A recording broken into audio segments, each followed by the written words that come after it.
My name is Simon Hanft. I'm a brain tumor surgeon here at Westchester Medical Center in New York. For this Connectome of the week, I have a case of a young male in his mid-40s who has presented with progressive severe aphasia and actually a little bit of right-sided weakness. CT scan followed by MRI revealed a very large cystic mass in the left frontal lobe. The lateral aspect of the mass heterogeneously enhancing, the entire rim of the mass enhancing, strongly suggestive of a glioblastoma in this case.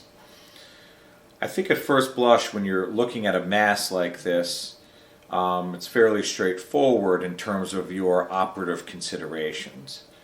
I think you're a bit reassured by the fact that the majority of the mass is cystic. We do know that these masses can be challenging to actually find the solid component and the rim of the mass.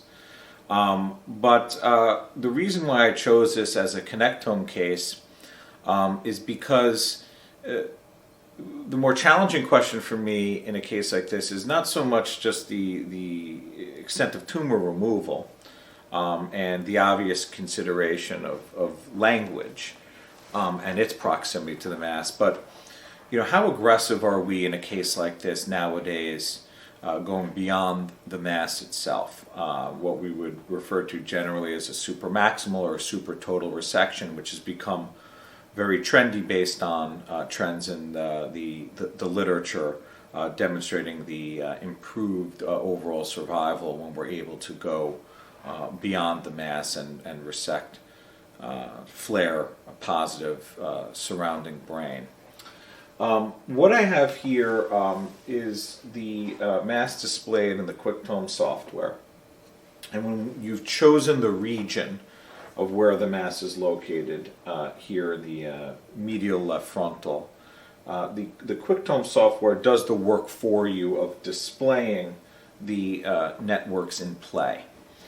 I have clicked on the Salience network here, one of the less traditional networks mediating cognition between the CEN and the DMN.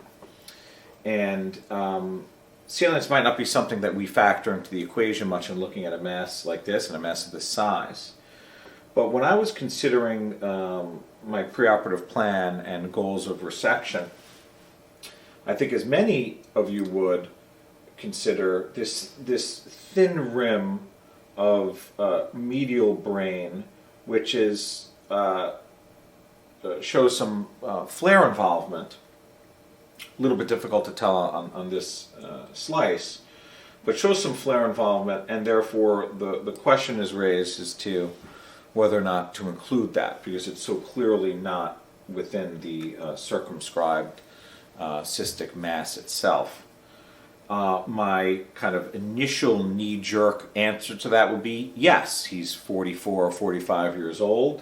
It's low morbidity, I believe, to remove that medial thin rim of cortex, and probably worth it for providing some greater margin and longer-term survival potentially.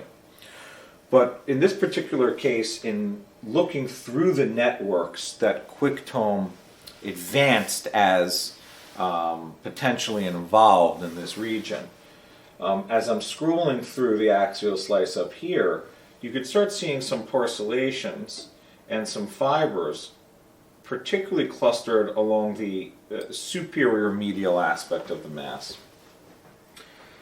And frankly, that was almost certainly where we would be entering the mass, and an area of brain that I would have been fairly cavalier in removing.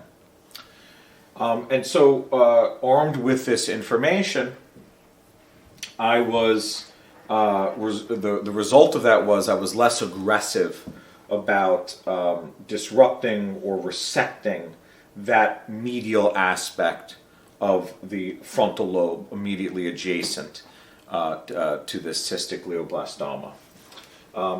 This was less of a factor, again, as you scroll down.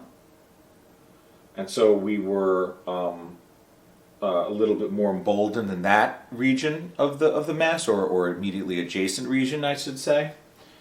But I was hesitant to perform any type of supramaximal resection in that region involving salience.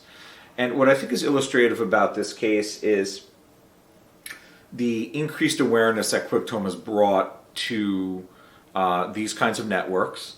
Yes, in the end, if I had taken that, would the patient have suffered cognitively? I think a safe assumption would be yes. We don't know if that's absolutely the case. We don't know sometimes how to exactly quantify that. But I think when it comes to this concept of going supramaximal or supratotal, which has become very trendy, as I noted before, in the field, and understandably, Quicktome has been quite useful, I think, in showing us how to go about that more carefully. And so again, this was a case where recognizing salience preoperatively provided me with intraoperative caution in that particular domain, and the patient did not have any quantifiable cognitive deficits as a result. Hopefully, you in the audience who are grappling with cases like this can see the potential utility of having Quicktome illustrate these networks for you. Thank you.